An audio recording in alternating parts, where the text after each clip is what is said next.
So one of the most important aspects to sales when you're going to become a great salesman, or if you have aspirations to be a great salesperson, what they do that the average salesperson doesn't is that when they're setting expectations and foreshadowing, the most important thing isn't necessarily what you're saying, but it's when you say it.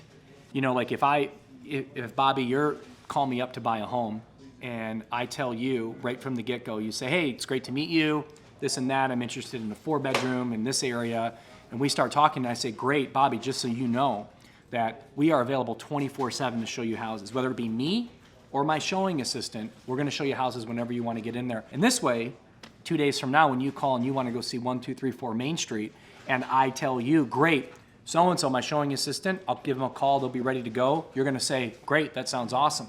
But if I have an initial call with you, and I don't foreshadow that, hey, I might not be the one to show you houses, but that's okay. When you make that phone call to me to go see 1, 2, 3, 4 Main Street, and I tell you I'm not available to go see it, but I have someone, you're gonna think in your mind, are you pawning me off? See, I said the same thing, but I just said it at the wrong time. It's the same thing with inspections.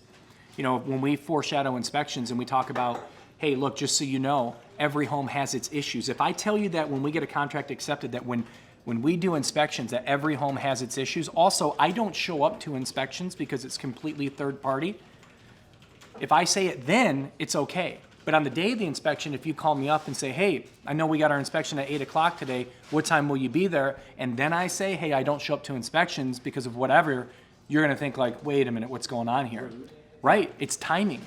It's timing of what we say that's so critical. If you're an agent that doesn't show up to your closings, that's fine.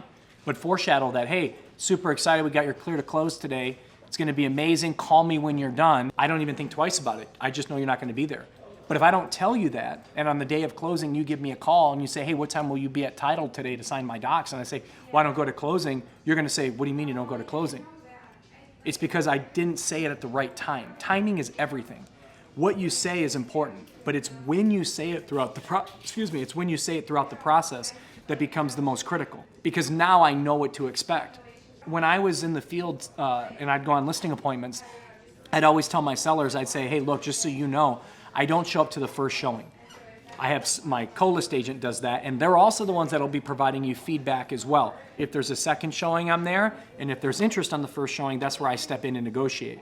I never had an issue with that, no one cared. But if I called one of my clients and said, hey, we have a showing today at 1 o'clock, and they say, great, what time will you be here? 12:30, 12:45? Well, actually, I'm not the one that'll be there. So-and-so will be there. Well, what do you mean? I hired you to sell my home. See, it's the timing of that breaks everything, right? And so we got to make sure that as true professionals that we're not only foreshadowing and setting expectations, but we're also doing it at the right time in the right place of the sale. Well, things like setting the expectation of the market.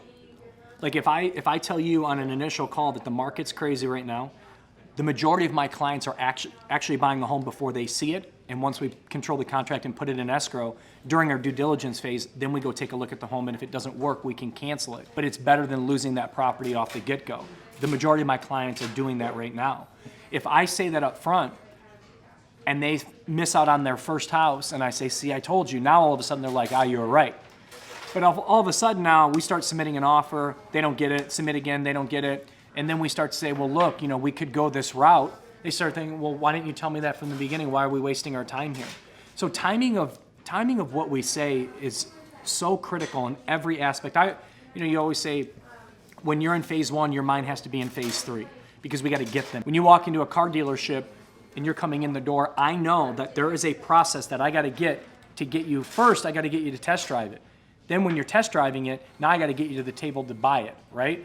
But when you walk in, my mindset should be, hey, I want to get him to buy it right now. I have to take you through these phases, right? The sales process to get you there.